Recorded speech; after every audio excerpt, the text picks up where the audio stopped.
To tell his story, to implement his vision, the director has to be a technician and even an illusionist. This means controlling and mastering the technical process. Our palette has expanded tremendously through a century of constant experimentations. The movies grew from silent to sound, black and white to Technicolor, standard screen size to CinemaScope, 35 millimeter to 70 millimeter. The American industry, it seems, never failed to embrace new technological developments. Somehow, it moved faster and more decisively than its foreign rivals. As King Vidor said, the cinema is the greatest means of expression ever invented. But it is an illusion more powerful than any other, and it should therefore be in the hands of the magicians and the wizards who can bring it to life. Here, Buster Keaton, an aspiring cameraman, is showing his footage to MGM executives in the hope of getting a job. Unfortunately, he has double-exposed the film and the screening is a disaster. However, as every director will experience, accidents can be the source of extraordinary poetry and beauty. What Keaton's cameraman needs is to learn and master the language of film. Interestingly, most of the early film pioneers, including D.W. Griffith, had no formal education. They were self-taught and often shared the prevailing prejudice that the cinema was a minor form of entertainment. The American film probably came of age in February 1915, when D.W. Griffith opened his first feature-length epic, The Birth of a Nation. According to Raoul Walsh, who was one of Griffith's assistants at the time, and who played the role of John Wilkes Booth, it took The Birth of a Nation to convince Americans that films were an art in their own right, and not just the illegitimate offspring of the theater. How did Griffith achieve this triumph? Essentially through his composition and orchestration of the shots. As Walsh put it, the high and low angled shots turned a good picture into a great one.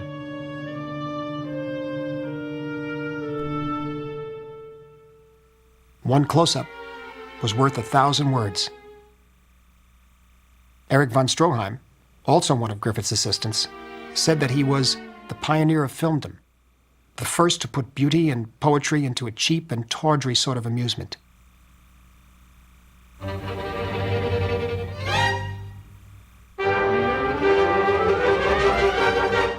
I've always felt that visual literacy is just as important as verbal literacy, and what the film pioneers were exploring was the medium's specific techniques. In the process, they invented a new language based on images rather than words. A visual grammar, you might say. Close-ups.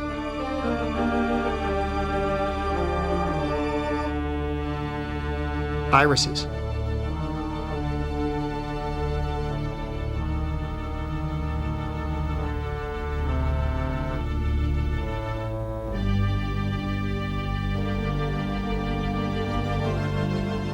Dissolves.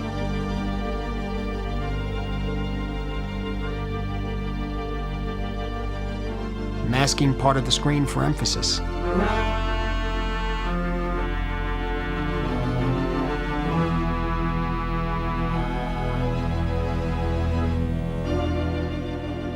Dolly shots.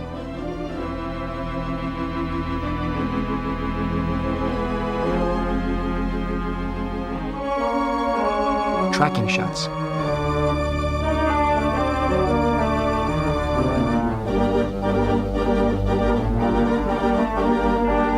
Now these are the basic tools that directors have at their disposal to create and heighten the illusion of reality.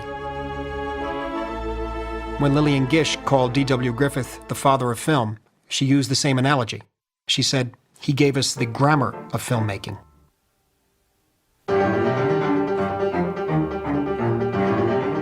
He understood the psychic strength of the lens.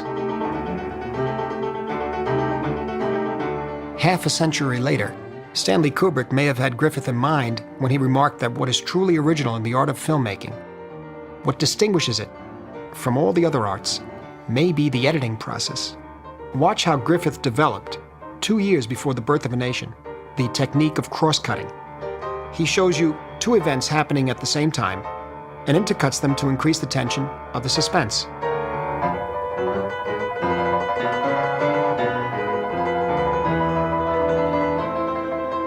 Now, at that time, Griffith had to fight his distributors who feared that audiences would be confused by this innovation.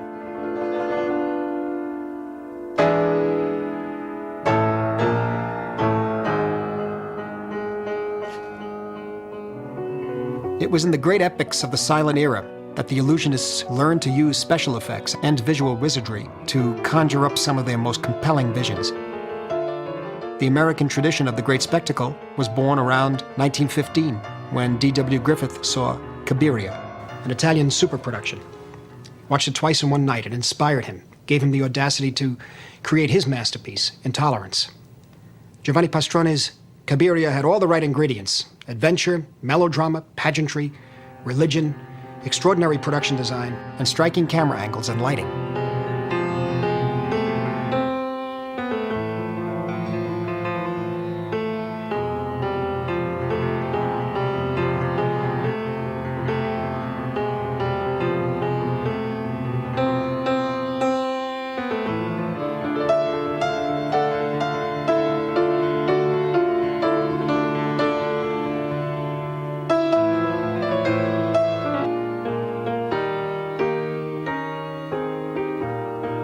To film this scene, they actually dragged Hannibal's elephants up onto a mountaintop.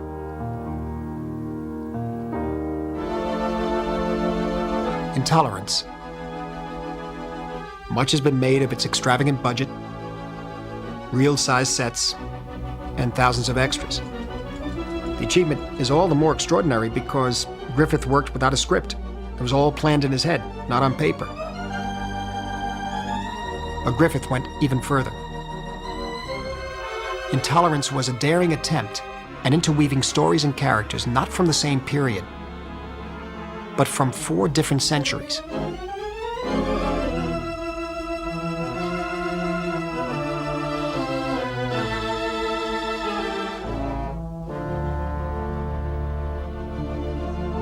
Freely cross-cutting from one era to another, he blended them all together in a grand symphony devoted to one idea: passionate plea for tolerance. Griffith's passion for history was balanced by his passion for simple people, the victims of history. In modern-day America, a young woman is deemed an unfit mother because her husband is in jail. Oppression is represented by society matrons, Puritan reformers who want to place her baby in an orphanage.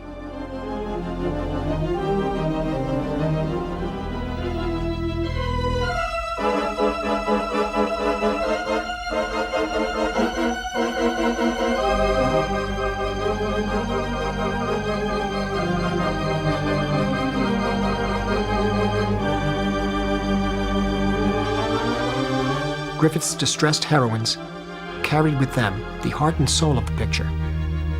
For them, he composed his most eloquent close-ups. Like Griffith, Cecil B. DeMille like to paint on a big canvas. His ambition was to tell an absorbing personal story against a background of great historical events. His first biblical epic was inspired by one simple belief: you cannot break the Ten Commandments. They will break you.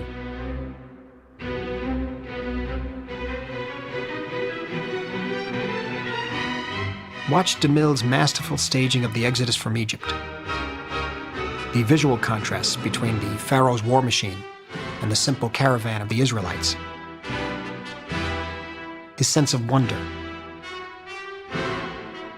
His attention to details, even in big crowd scenes. His miniatures were as powerful as his frescoes.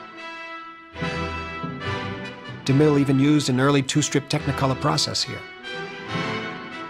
However, the grandiose set pieces were always subordinate to the story. DeMille knew that spectacle alone would never make a great picture. He spent much more time working on dramatic construction than on planning photographic effects. The audience, he said, is interested in individuals whom they can love or hate. DeMille believed that he could translate the words of the Bible in the medium of film literally. To achieve this, he devised extraordinary technical effects, such as the parting of the Red Sea. DeMille insisted that every detail be seen with equal clarity. Here, for instance, notice the rocks and seaweed scattered on the sand to make the beach look like the bottom of the sea. It was a last-minute inspiration on the part of DeMille, who led his army of extras into the surf and showed them how to gather the kelp.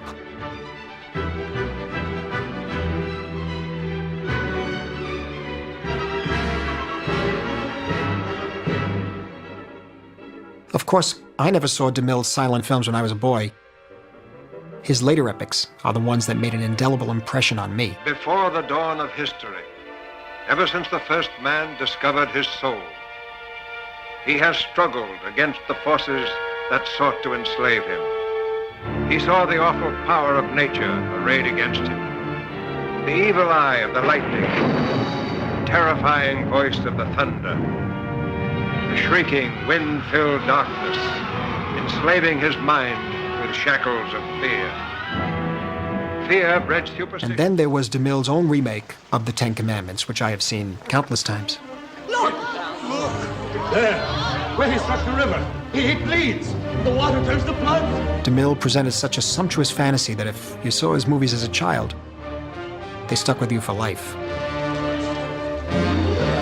The marvelous superseded the sacred.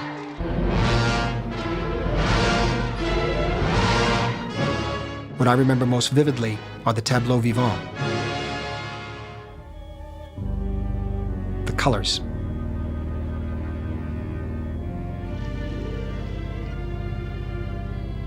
The dreamlike quality of the imagery. And of course, the special effects. God is a unique flame, but the flame is a different color to different people. These were the words of Ramakrishna, which DeMille quoted to define his own faith.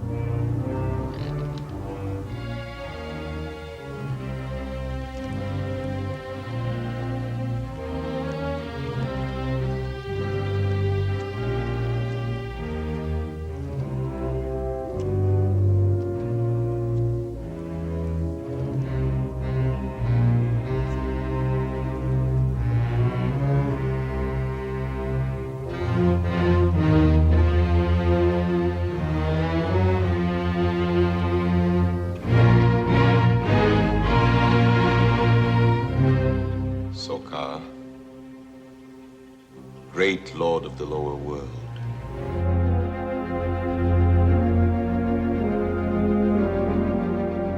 The great illusionists of the past, Cecil B. DeMille, D.W. Griffith, Frank Borzage, King Vidor, were conductors.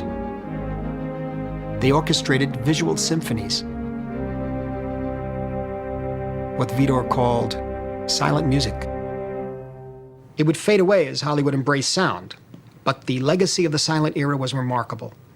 American movies had matured into a sophisticated art form with elaborate camera moves, long takes, deep focus, expressive lighting, miniatures, etc. And I mean, in the late 20s, the most exciting experiments were taking place at the Fox studios, where the German master, Friedrich Murnau, was given carte blanche on the strength of his European triumphs. His film Sunrise became the most expensive art film made in Hollywood.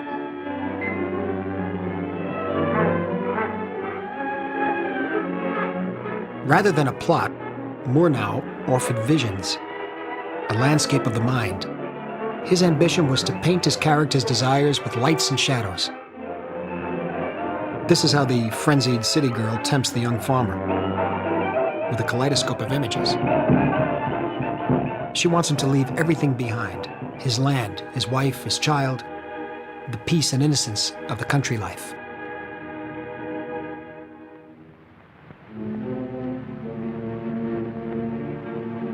The vamp has planted a deadly thought in the young husband's mind. Murnau called Sunrise a story of two humans. This song of the man and his wife is of no place. You might hear it anywhere, at any time. They don't have a name. But you experience every idea, every emotion that visits them. He had George O'Brien's shoes weighted with 20 pounds of lead to give the actor a more threatening presence.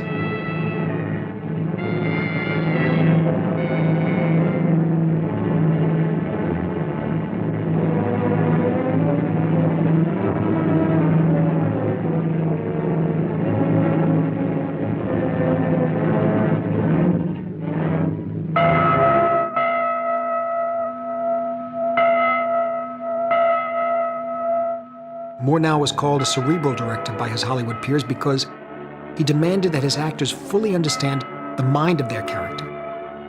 He said, "I talk to an actor what he should be thinking rather than what he should be doing."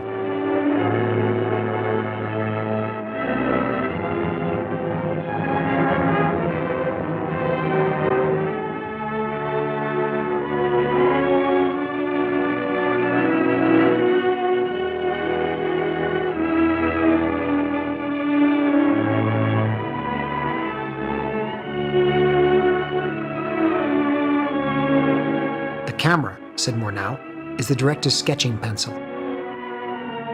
It should be as mobile as possible to catch every fleeting mood. It must whirl and peep and move from place to place as swiftly as thought itself.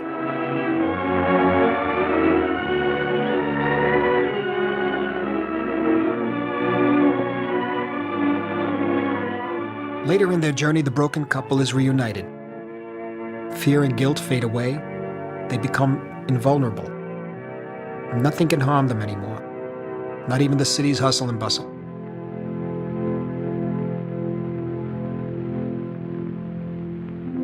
Magically, subjective perceptions take on an objective reality. A superimposition could serve as an inner vision or an inner monologue.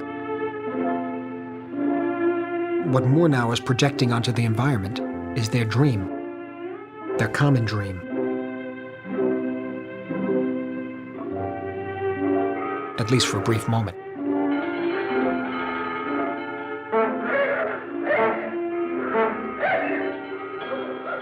In Sunrise, love and death are intertwined like day and night. But in Seventh Heaven, love negated death itself. Both films starred Janet Gaynor, who commuted between the two sets, working with Murnau during the day and with Scorsese at night.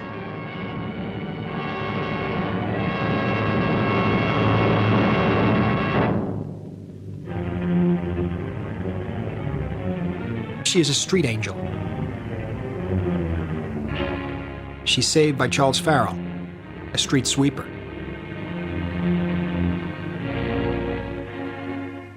Reluctantly, he takes her to his lofty garret above the city. He works in the sewers of Paris, but insists that he lives near the stars. Scorsese was not a highly educated man, let alone an art historian like Murnau.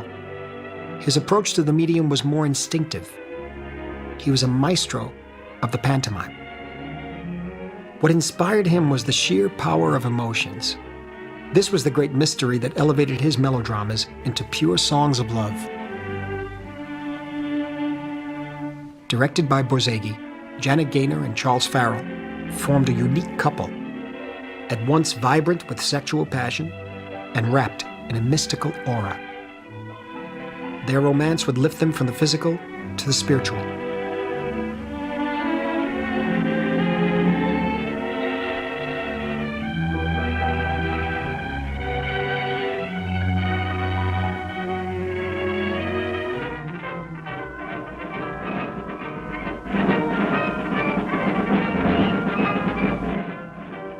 War rips them apart.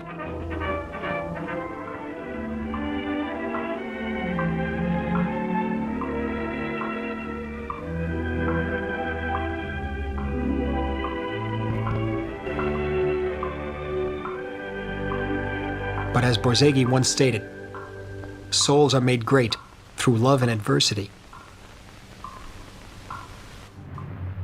Even when he's blinded in the trenches, the lovers remain in daily telepathic communication.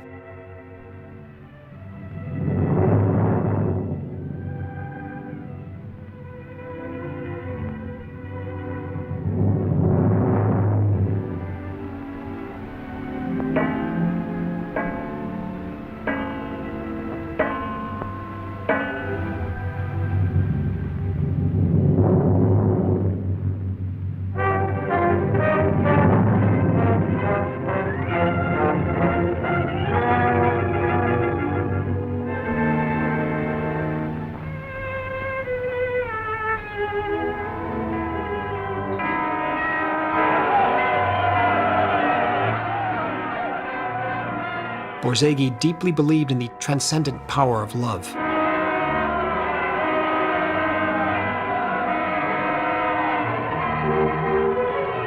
Time and space can be surmounted and abolished. Because Diane refuses to accept Chico's death, she's able to bring him back from the dead.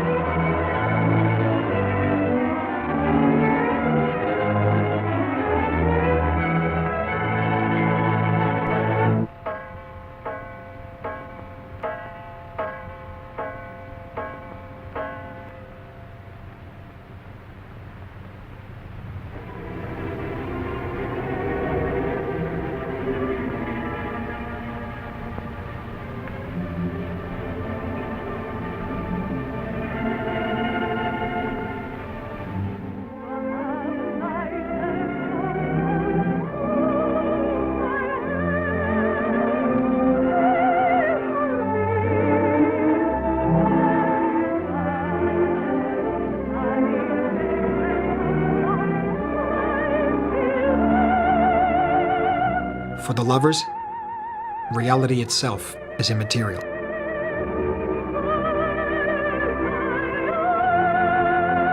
The art of the pantomime had reached its zenith, but the era of sound had arrived. And for the silent film directors, this was a time of painful transition. Even a script conference called for new skills.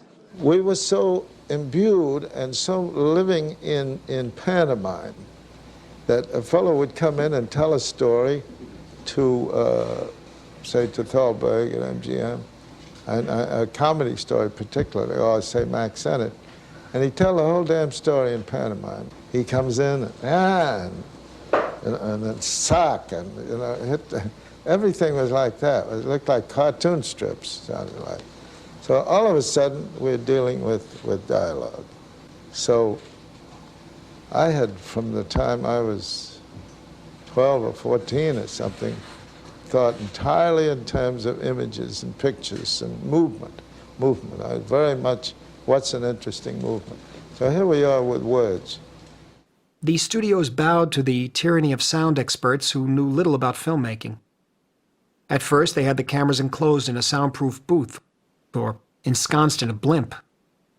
As William Wellman put it, creaking floors received more attention than creaking stories.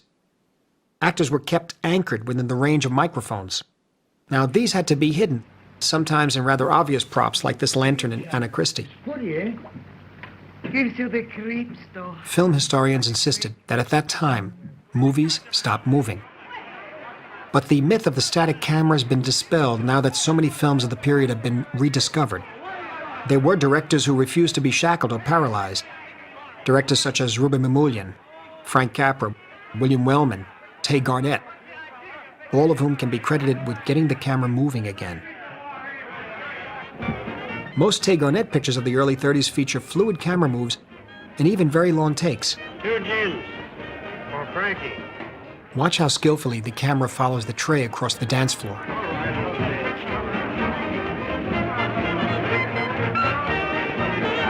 The choreography looks effortless.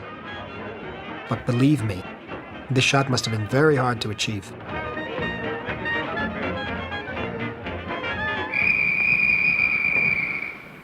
The dreamlike world of the silent film was no more.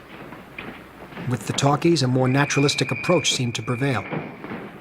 But in fact, sound encouraged the illusionist to heighten reality.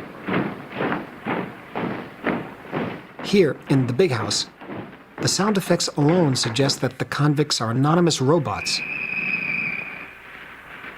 Our Father, who art in heaven, hallowed be thy name. Thy kingdom come, thy will be done. But in the chapel, as soon as you hear their voices, they come alive. And forgive us our trespasses, as we forgive those who trespass against us.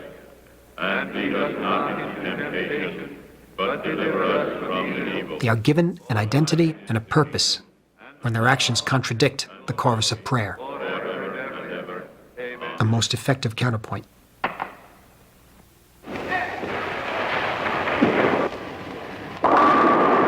Sound can enhance the drama tremendously. Not bad, huh? Particularly when it depicts an event that you're not shown.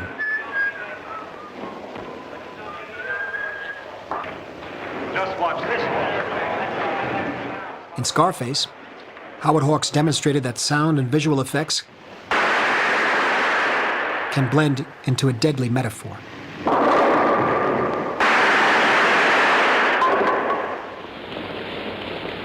Sound can tell the whole story, as Wild Bill Wellman proved repeatedly. A poet of stark images and brutal understatements, he loved to jolt, deceive, and even frustrate his audience by depriving them of a spectacular scene.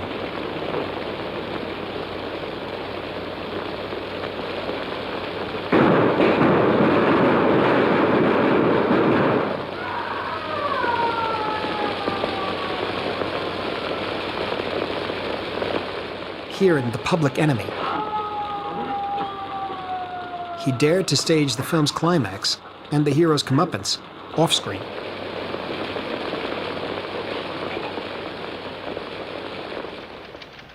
Three-strip Technicolor. In the mid-30s, this dramatically improved process was a wonderful gift bestowed on the illusionist. How's that for an entrance? Perfect. What's happened to you? You're deliberately whipping yourself into a fit of hysterics. Oh, no, I mustn't do that. It might disturb Mother and Ruth or wake up Danny. In the old two-strip Technicolor, the one DeMille used in the silent Ten Commandments, the color blue couldn't be reproduced. But now the three-strip process covered the entire spectrum. Extra-wide cameras could expose 3 negatives simultaneously, each recording one of the primary colors.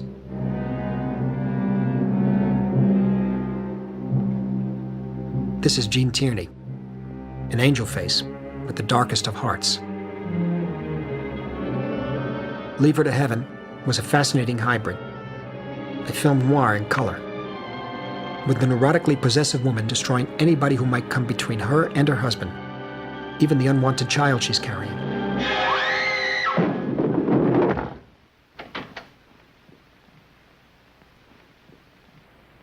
We wouldn't be separated for long. Just a few weeks. No, I'd rather wait.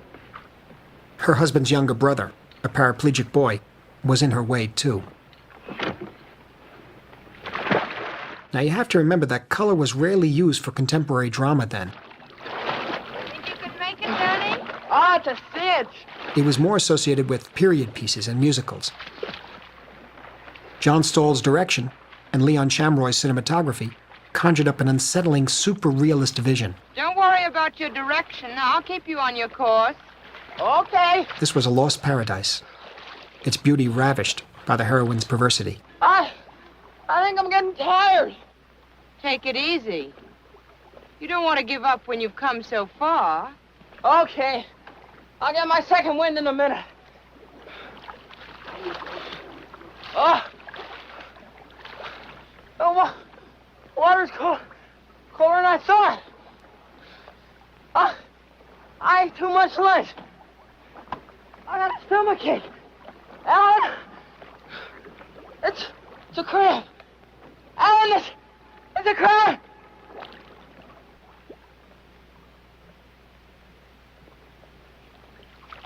Alan! Alan! Help me!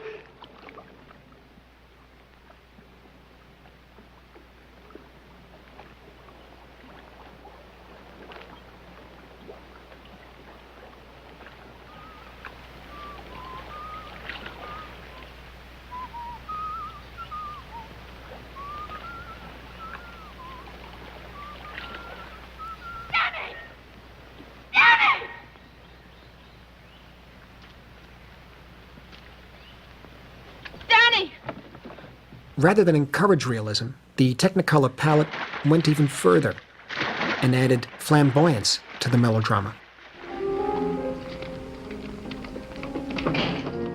The illusionist always knew that color itself can actually play a dramatic role. This is what Nicholas Ray attempted in Johnny Guitar. Joan Crawford was Vienna, Are you satisfied they're not here? No! the outsider, persecuted by the so-called respectable citizens because of her ties to a band of renegades. In this truly offbeat Western, Nicholas Ray reversed the genre's traditional iconography. Black was the color of Mercedes McCambridge and the Vigilantes, while the outcasts were endowed with rich colors, or even pure white. We came for the kid and his bunch. I'm sitting here in my own house, minding my own business, playing my own piano. I don't think you can make a crime out of that.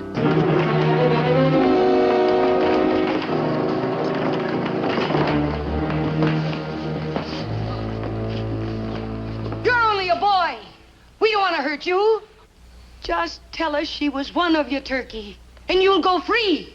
Come on, Turkey, tell us. I'll give you my word you won't hang. What should I do? I don't want to die. What do I do? Save yourself. Well, why she? You can mirror emotions with color.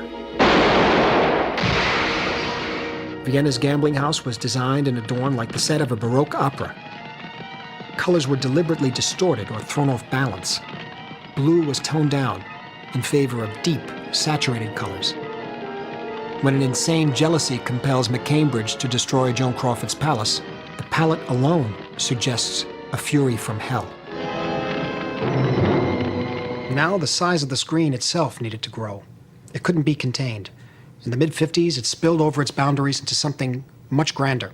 And I still remember one of the great experiences I had in film going back in 1953. I was 10 or 11 years old when I went to the Roxy Theater, and the curtain began to open and continued to open and open on the biggest screen I'd ever seen. It was the film The Robe. It was the first CinemaScope picture, shot in 1953.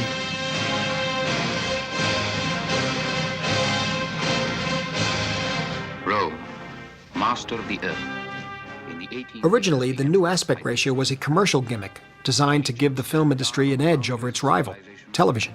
on the foggy coasts of the northern seas. Yet many filmmakers resisted the innovation.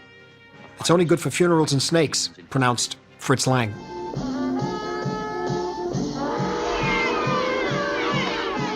It was a new canvas, and directors were put to the test as they learned to master the new proportions. At first, Elia Kazan disliked them. But East of Eden showed that CinemaScope could suit an intimate family drama as well as vast frescoes.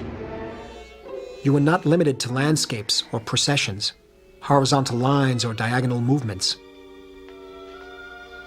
Watch how Kazan plays with the configuration of his set. When James Dean dares to enter his long-lost mother's bordello for the first time.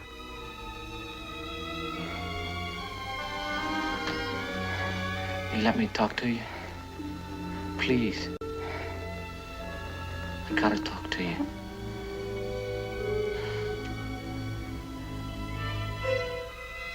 Joe! Joe! Get out of here. Joe! Tex! Actually, Kazan combined the old and the new proportions in his composition, introducing narrower frames, such as doorways and corridors, within the wide format itself. I want to talk to you. I want to talk to you. I want to talk to you. Talk to me. Talk to me, please. Mother. Few were as skilled as Vincent Minnelli in using cinemascope for dramatic effect. Here in the tragic finale of Some Came Running, the actors seemed to blend into their surroundings. I got one of them grammar books from the library. I got it from that teacher who... Whom is the objective? Whom says so? The suspense actually derives from their integration into the environment. You don't know if and when the killer and his unsuspecting prey will come together in the same space. CinemaScope allows Minnelli to deploy a more complex and therefore more threatening image. The more open the frame, the greater the impression of depth, and the more striking the illusion of reality. We're presented with a vibrant, chaotic canvas, and it's up to us to explore and interpret it.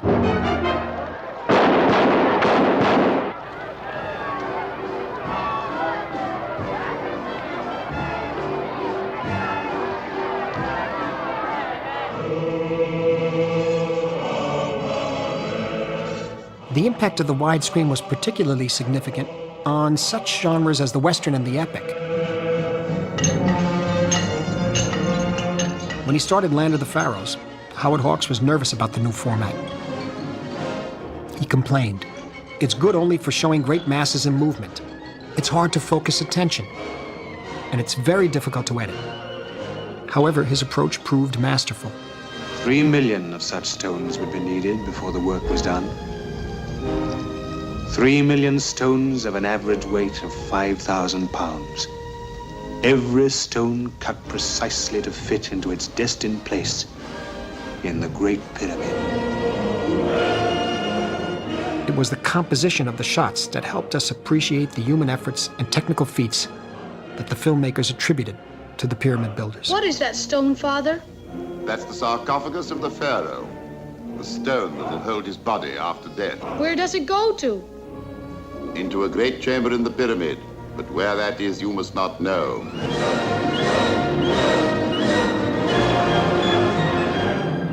This was like a documentary made on location, 2,800 years BC. The widescreen gave the sense we were really there. This is the way people lived and worked. This is what they believed, endured, and achieved. I've just shot it the way you see a thing. I shoot straight forward, too. I don't use any camera tricks or anything. Camera usually is eye height, and the audience sees just what we see.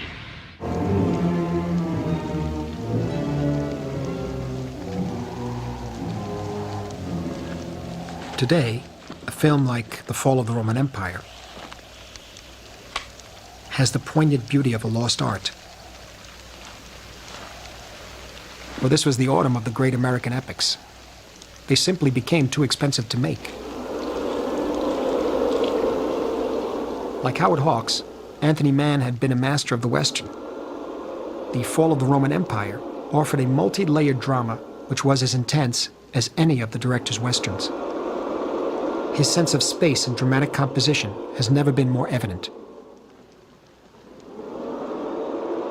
Throughout the film, you could hear the gods laugh in the background. The cruel laugh that spelled the doom of all the protagonists and of the Roman Empire.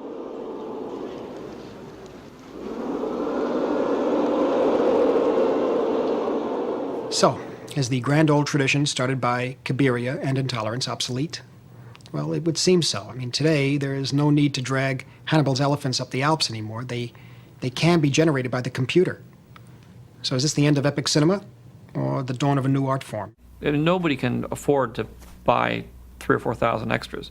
It's just not economically feasible anymore because you have to costume them, you have to transport them, you have to feed them, and you move very slowly when you're trying to direct a large group of people like that. So doing that today is next to impossible. But doing it digitally, which is you get a small group of people, say 100 people, and you replicate them and move them around, you can have exactly the same effect for a tenth the cost. We've changed the medium in a way that is profound. It is no longer a photographic medium. It's now a painterly medium, and it's very fluid, so that things that are in the frame you can take out, move, put them over here, and so it's almost like going from 2-dimension to 3-dimension in the dynamic that's been created at this point. There is a misconception that we are surrendering something of art to a technology that will do it for us. That is never the case. But cinema itself is technology, and to say that, oh, well, it can't be an art because it's a mechanical device rushing celluloid through it is as naive as to say, well, you can't create because now it's a computer rushing numbers through it. The technology is always an element of creativity, but it never is the source of the creativity. And so my attitude is to embrace technology as it comes.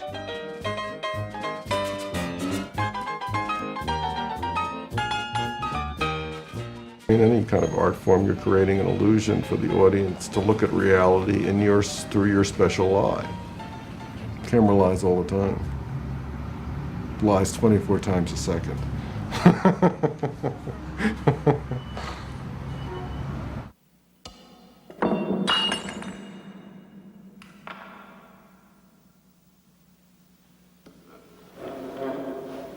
In other words, we're all the children of D.W. Griffith and Stanley Kubrick. Take 2001, the first film to link the camera and the computer in the creation of special effects for the spaceship's journey into the unknown. This was a breakthrough in technical wizardry. Every frame of 2001 made you aware that the possibilities for cinematic manipulations are indeed infinite.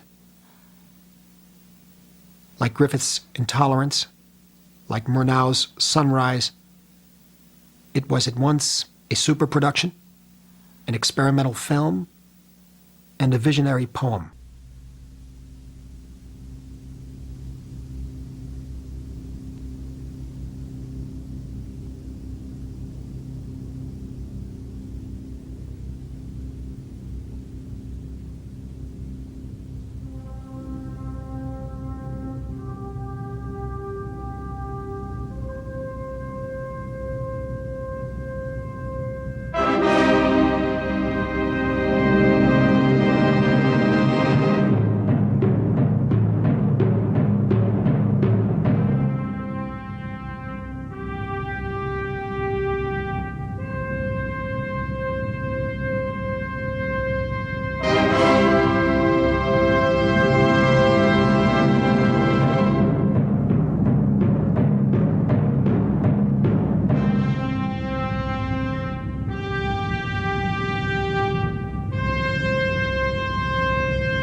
Whether the illusion is created through high-tech or low-tech wizardry doesn't really matter.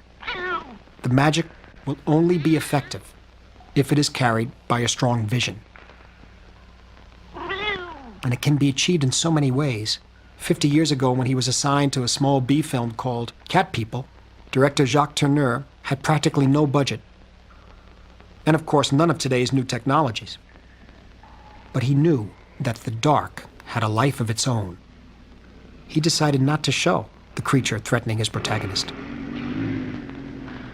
He'd only suggest a presence.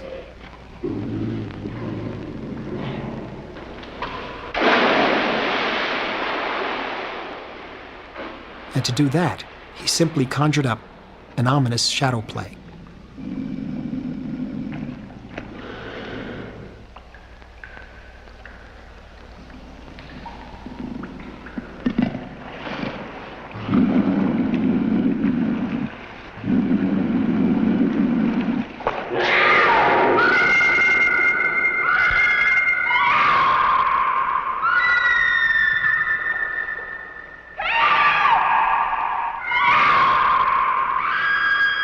It was a sleight of hand that an early film magician could have performed at the turn of the century.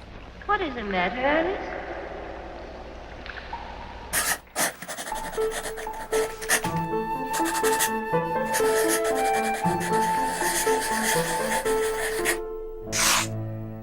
Sorry to have disturbed you, Alice. I missed your Aunt Oliver, and I thought you might know where he is. We waited for you at the museum. You'll probably find him at home. If you don't mind, then I'll run on. Could I have my robe, please? Sure. Gee whiz, honey, it's torn to ribbons. Now, we've talked about the rules, about the narrative codes, about the technical tools, and we've seen how Hollywood filmmakers adjusted to these limitations. They even played with them. Now's the time to look at the cracks in the system. And what slipped through these cracks has always fascinated me. I mean, there were opportunities, there were projects that allowed for the expression of different sensibilities, offbeat themes, or even radical political views, particularly when the financial stakes were minimal. Less money, more freedom. I mean, the world of B films was often freer and more conducive to experimenting and innovating. The 40s directors found that they could exercise more control on a small budget movie than on a prestigious A picture. Also, they'd have less executives looking over their shoulder. They could introduce unusual touches, weave unexpected motifs, and even transform routine material into a much more personal expression. So in a sense, they became smugglers. They cheated and somehow got away with it. Style was crucial.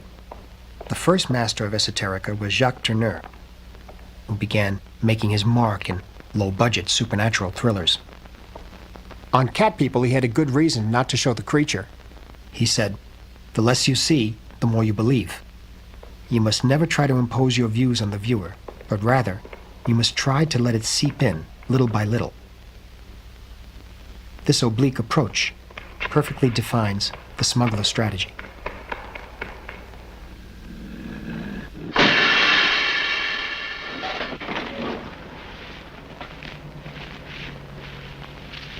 Climb on, sister. Are you riding with me or ain't you? You look as if you'd seen a ghost. Did you see it?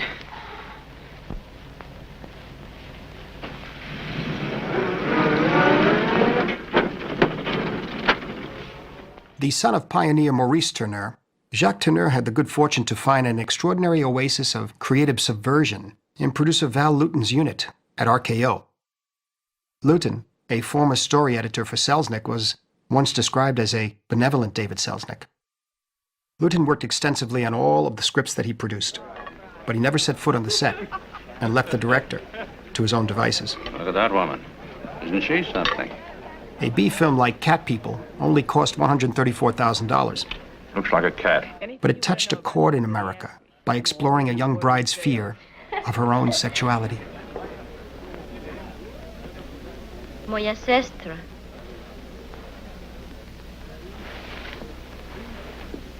Moja sestra?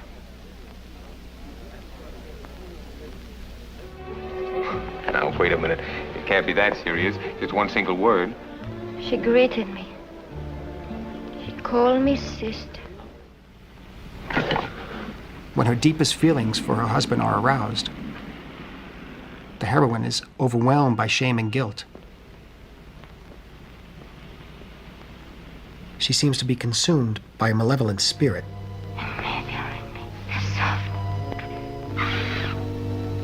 Or, if you will, by her inner demons. You were saying the cats. It torment me.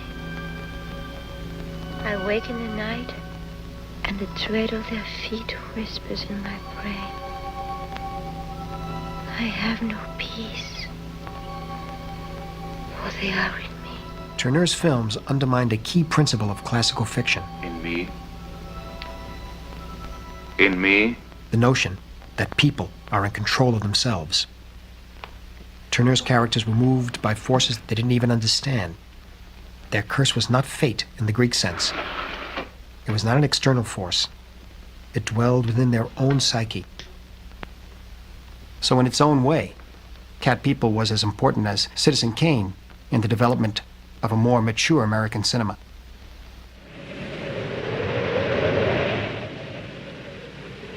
In Tourneur's second film with producer Val Lewton, I Walked with a Zombie, the heroine is a nurse assigned to a catatonic woman in the West Indies. She's drawn into a parallel world when she seeks the help of sorcerers to cure her patient. Jacques Tourneur was a modest craftsman. He compared his work to that of a carpenter who simply carves the chair or table that he's been hired to build. But years later, at the end of his career, Tourneur confessed that he had always been passionately interested in the supernatural. A bit of a psychic himself, he made films about the supernatural because he believed in it and had even experienced it firsthand. How did he smuggle this contraband? Tourneur relied on the imagination of the audience. He said, when spectators are sitting in a darkened theater and recognize their own insecurity and that of the protagonist on the screen, then they will accept the most unbelievable situations and follow the director wherever he wants to take them.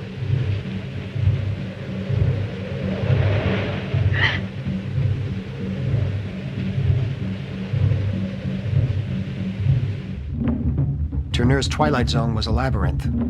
His were perilous journeys into the unknown, and sometimes the occult.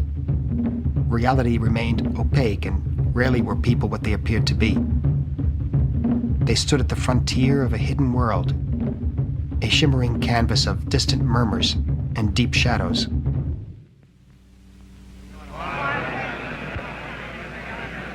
She doesn't bleed. Zombie.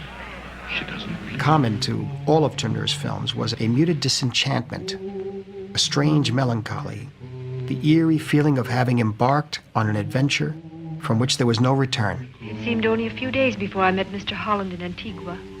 We boarded the boat for St. Sebastian. It was all just as I'd imagined it. I looked at those great glowing stars. I felt the warm wind on my cheek. I breathed deep, and every bit of me inside myself said, how beautiful. It's not beautiful. You read my thoughts, Mr. Holland. It's easy enough to read the thoughts of a newcomer. Everything seems beautiful because you don't understand. Those flying fish, they're not leaping for joy. They're jumping in terror. Bigger fish want to eat them. That luminous water, it takes its gleam from millions of tiny dead bodies. The glitter of putrescence. There's no beauty here, only death and decay. You can't really believe that. Everything good dies here, even the stars. After Tourneur opened Pandora's box, things were never the same. It may have gone unnoticed at first, but a strange darkness crept into American films, a feeling of insecurity, disorientation, and foreboding, as though the ground could suddenly give way under your feet. When my father was alive, we traveled a lot. We went nearly everywhere. We had wonderful times. I didn't know you'd traveled so much. Oh, yes. Perhaps we've been to some of the same places. No, I don't think so. We're in Venice. Yes, we've arrived. Now, where would you like to go next? France, England, Russia? Switzerland. Switzerland. Excuse me a moment while I talk with the engineer. Again, appearances were as deceptive as they were beautiful. In Max Ophuls' Elegies, You and the lady, are you enjoying the trip? Very much. We've decided on Switzerland. the romantic decor was a trap. There you are. thank you. Oh, thank you. Switzerland. Switzerland. This was a carnival of illusions, an imaginary journey for an imaginary romance. Well, Fools was an angel in exile in Hollywood. The Viennese maestro suffered years of unemployment until producer John Houseman gave him a chance to adapt Stefan Zweig's novella, Letter from an Unknown Woman. Now, you know far too much about me already, and I know almost nothing about you, huh? It was his Valentine to Vienna, Except that you traveled a great deal. and a farewell to the culture of his youth. Ophuls' camera and his heroine moved in unison. The fluid visual choreography allowed you to experience Joan Fontaine's every heartbeat. Stefan, the train is leaving. Just a minute. For a brief moment, happiness appeared within reach, How long have you been standing here? but Stefan will always remain unattainable. I don't want to go. Do you believe that? I'll be here when you get back. Say, Stefan, the way you said it last night. Stefan. It's as though you'd said it all your life. Better hurry, sir. Yes. Stefan! Yes. Cold reality sets in at the train station, Won't be long. I'll be back in 2 weeks. the real one. Lisa will never travel with Stefan, the frivolous pianist on whom she has projected her passions. She's left behind, pregnant with a child conceived that magical night. Well, Fools was just one of the European expatriates, most of them refugees from fascism, who were largely responsible for the exploration of these new, darker territories. The others were well-known directors such as Fritz Lang, Alfred Hitchcock, Otto Preminger, Billy Wilder, but also lesser-known names such as Douglas Sirk, Robert Siodmak, Edgar Ulmer, André de Toth. To them, crime was a source of fascination. It allowed them to probe the nature of evil. Monstrosity was something banal, almost natural. The criminal world could not be conveniently isolated or circumscribed within the urban underworld, as in the old gangster film. Hello, Adele. I dropped over to the butcher shop like you told me to. I got a nice piece of liver. It was everywhere, lurking under the surface. Every man was a potential criminal. How long have you known Catherine March? Answer me. I don't know what you're talking about. How long have you known her?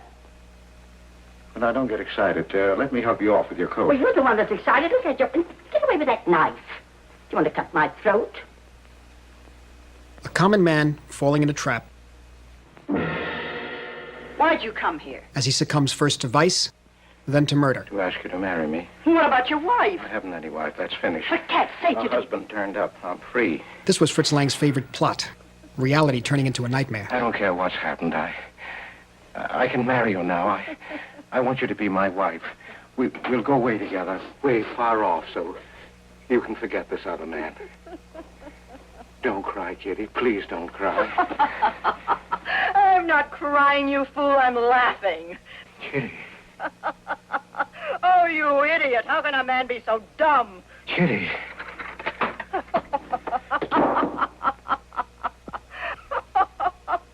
I've wanted to laugh in your face ever since I first met you. You're old and ugly, and I'm sick of you. Sick, sick, sick. Kitty, for heaven's sake. You killed Johnny? I'd like to see you try. Why, he'd break every bone in your body. He's a man. You want to marry me? You? Get out of here. Get out. Get away from me. Chris! Chris, get away from me. Chris! Chris! Violence has become, in my opinion, a definite point in a script. It has a dramaturgical reason to be there. You see, I don't think that people believe in the devil with the horns and the forked tail, and therefore they don't believe in punishment after they are dead.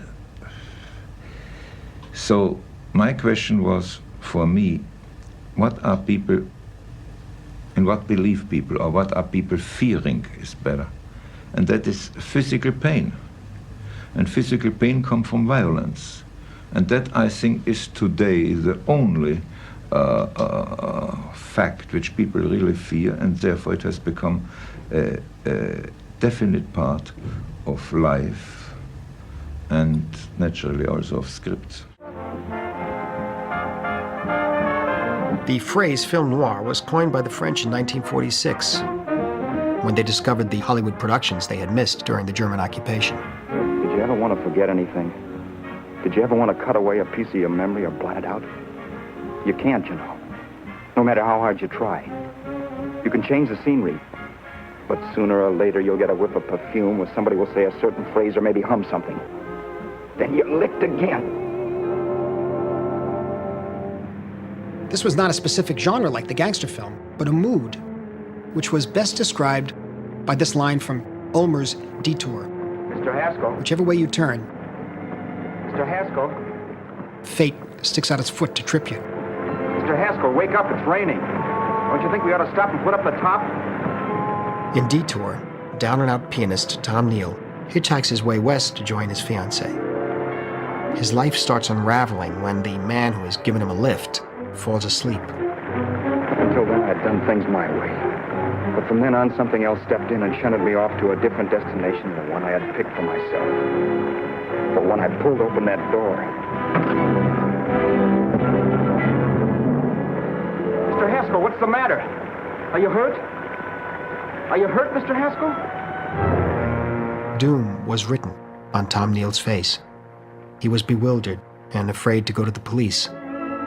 Keeping the dead man's car and cash was definitely a mistake. But an even bigger mistake was picking up a female hitchhiker. A few hours more and we'd be in Hollywood. I'd forget where I parked the car and look up Sue. This nightmare of being a dead man would be over. Where did you leave his body? Where did you leave the owner of this car? You're not fooling anyone. This buggy belongs to a guy named Haskell. That's not you, mister.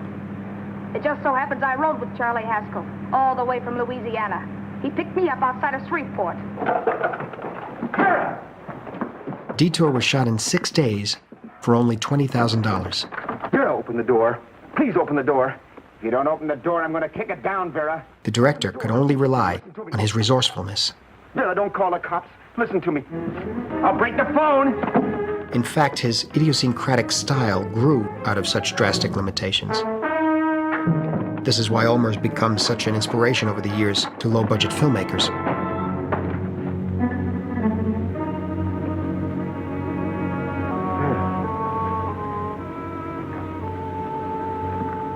Here we find Tom Neal, after a second outrageous twist of fate. The world is full of skeptics. I know. I'm one myself. In the Haskell business, how many of you would believe he fell out of the car? And now, after killing Vera without really meaning to do it, how many of you would believe it wasn't premeditated? Ulmer couldn't even afford any special effects. He simply let the shot go in and out of focus repeatedly, an appropriate reflection of the character's disoriented mental state. Vera was dead, and I was her murderer. Murderer. The hitchhiker's journey turned into an ironic morality play.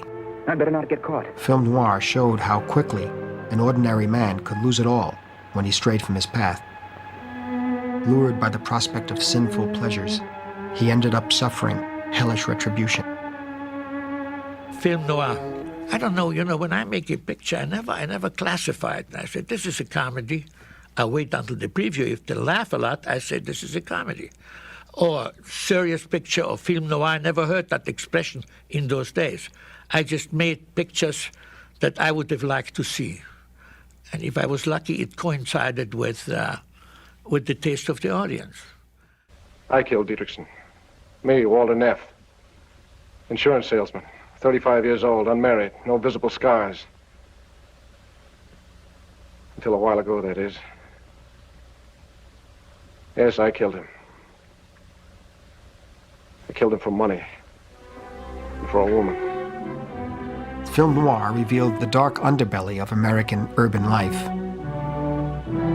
Its denizens were private eyes, rogue cops, white-collar criminals, femme fatale. As Raymond Chandler said, the streets were dark, with something more than night. This is not the right street. Why did you turn here? What are you doing that for? What are you honking the horn for?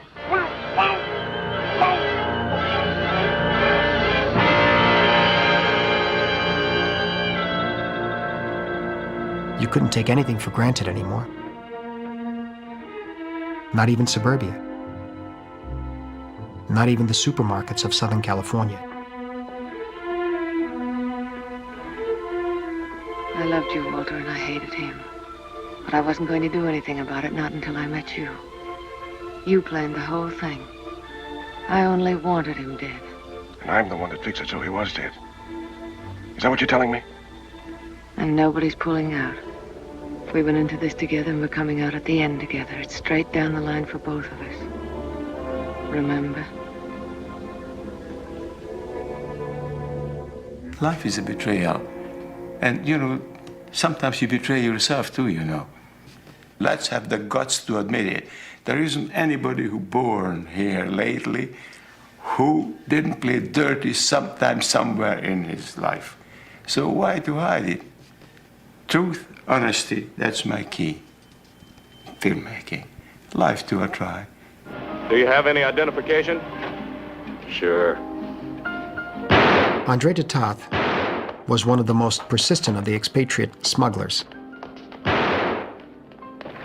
In Crime Wave, he undermined the old cliche that in America, you can always get another break, a second chance. Phone. Hello. Yeah.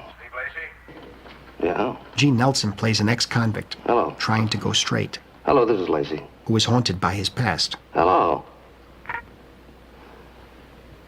They're always passing through town, trying to put the bite on me for this or that. I told you how it'd be. And I didn't mind, did I? I love you. I wanted you, and now that I've got you, I care a lot less. I can't figure it. What do you see in a guy like me? I see a guy who's swell.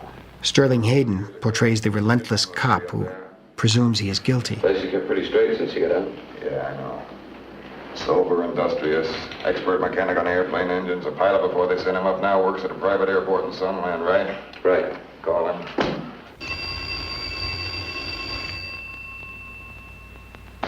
Don't answer it, Steve. Let it ring. He'll just want what they all want. Let him think you're away and that you're not here, and he'll leave you alone. Once you've done a bit, nobody leaves you alone. Somebody's always on your back. Steve. No answer. There, you see. I told you. Doesn't look so good for Mr. Lacey. Even a sympathetic parole officer can't save him. You stay on your side of the fence. I'm looking for a cop killer. I'm on my side. I don't take things for granted. I check and recheck. Lacey's made good with me. I have faith in him. Once a crook, always a crook. That's nonsense, and you know it. Sick men get well again. Yeah? You hate to lose a patient. Well, you're going to lose this one. Mark, you stay here with a couple of men and find that dough. Don't worry about wrecking the joint. Just find it.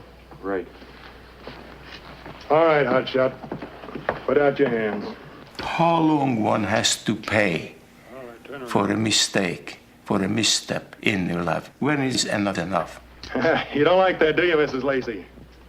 Well, just remember it can happen to you, too, if you're covering up for this guy, so don't try to walk out on us. You're a material witness. Don't stay here, Ellen. Forget about me. Get out of town. You finished, Mr. Lacey? There's no reprieve in film noir. You just keep paying for your sins. Ida Lupino often used film noir visuals, but for her own very specific purposes. In Lupino's films, it was young women who went through hell when their middle-class security was shattered by a traumatic experience. Bigamy, parental abuse, unwanted pregnancy, rape. Taxi! Taxi! Lupino would force the audience to experience, from the inside, the ordeal of her heroines. Please!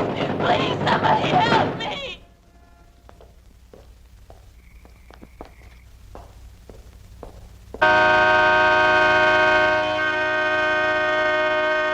In Outrage, she presents the ultimate female nightmare, not as a melodrama, but as a subdued behavioral study that captures the banality of evil in an ordinary small town.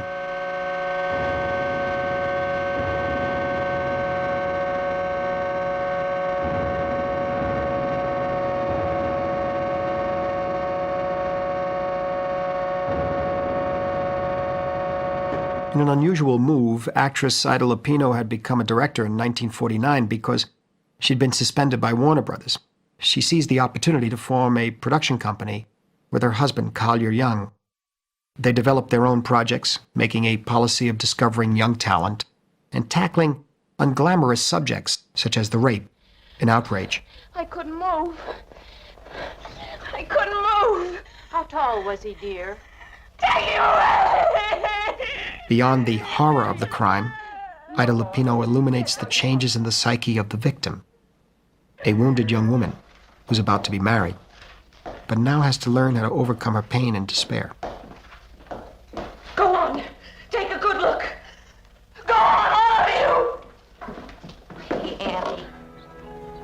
I'm asking you to marry me now. Or didn't you hear me? Yes, I heard. Well? No!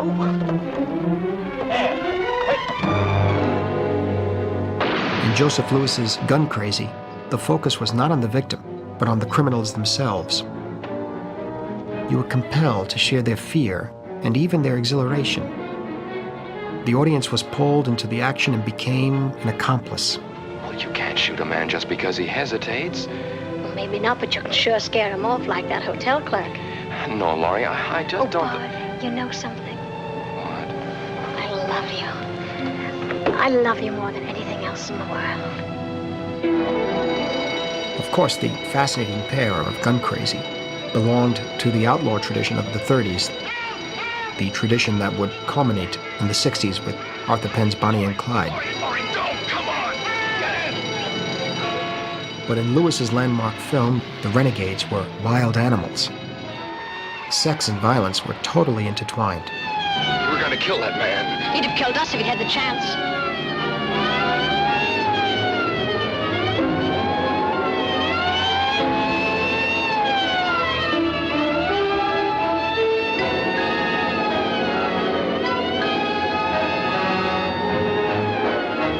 Shoot! Why don't you shoot?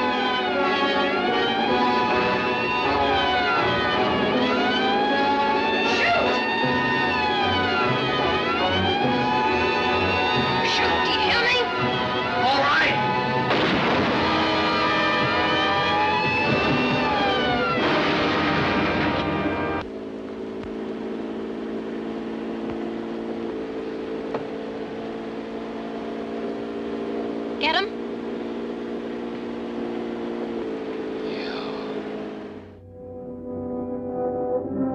First and foremost, film noir was a style.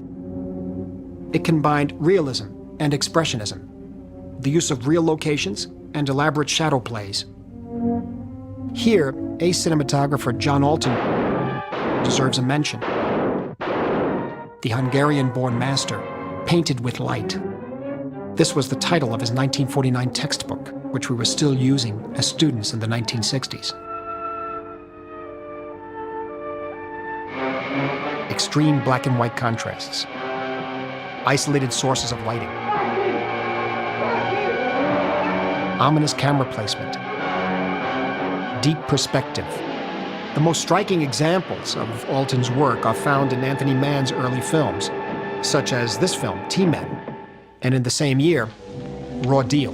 5 or 10 minutes, we'll be pulling out. Pulling out for a new country. Leaving everything behind. Maybe we can make a different life for ourselves in South America. Good life. Why didn't he stop talking? When the clock stopped moving, he was singing everything I'd ever wanted to hear. All my life. The lyrics were his, all right. But the music, Anne's. Suddenly I saw that every time he kissed me, he'd be kissing Anne. Every time he held me, spoke to me, danced with me, ate, drank, played, sang, it would be Anne. Anne! These were small B productions where Alton was free to experiment and often took unusual risks. Busy little man, eh, Snooper? Almost had you. All of you. Tony. And you, Vanny. So smart. Top drawer crook. Lived with me and never caught on. There is no doubt in my mind that the prettiest music is sad, he remarked.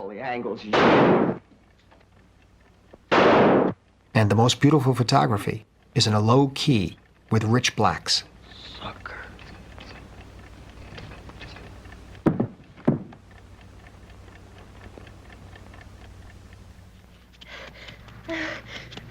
The paranoia of film noir reached its high point with Robert Aldrich's film Kiss Me Deadly.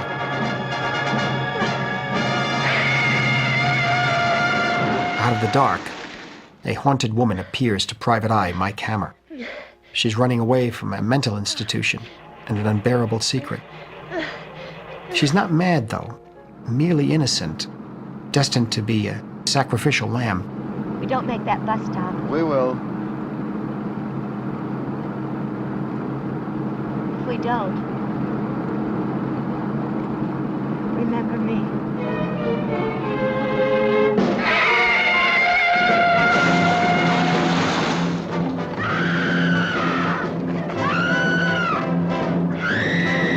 Stylized lighting and composition conveyed a deranged world.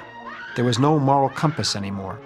Aldrich even turned Mickey Spillane's detective, Mike Hammer, into an ambiguous figure, a guy who's treated like dirt by everybody, and is even described as a, quote, sleazy, despicable bedroom dick. Aldrich's point, an important one during those McCarthy times, was the end never justifies the means. She's passed out. I'll bring her to. If you revive her, do you know what that will be? Resurrection. That's what it will be. And do you know what resurrection means? It means raise the dead. And just who do you think you are that you think you can raise the dead? At the end of Kiss Me Deadly, the duplicitous woman who stole this package from a secret government project was like the wife of Lot, who refused to heed the warnings.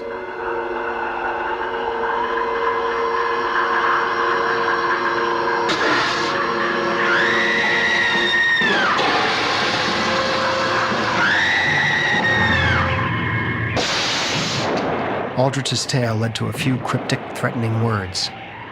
Manhattan Project, Los Alamos, Trinity. This time, opening Pandora's box meant universal annihilation, the apocalypse. Of course, not all smugglers operated within film noir. In part 3, as we continue our journey, I'd like to show you how they worked around more wholesome genres and even at times big Hollywood star vehicles.